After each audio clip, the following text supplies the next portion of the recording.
এই হচ্ছে দুটো পরোটা, এই হচ্ছে শসা,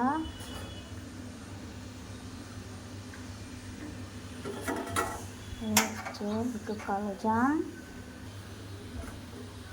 এখানে 4টে তালের বড়া,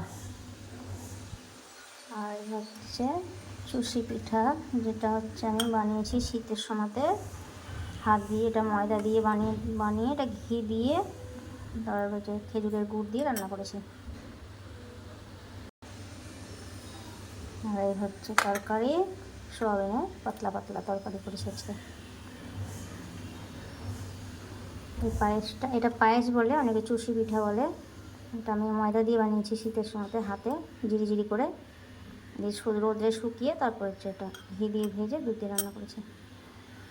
আর এই হলো আজকের খাবার।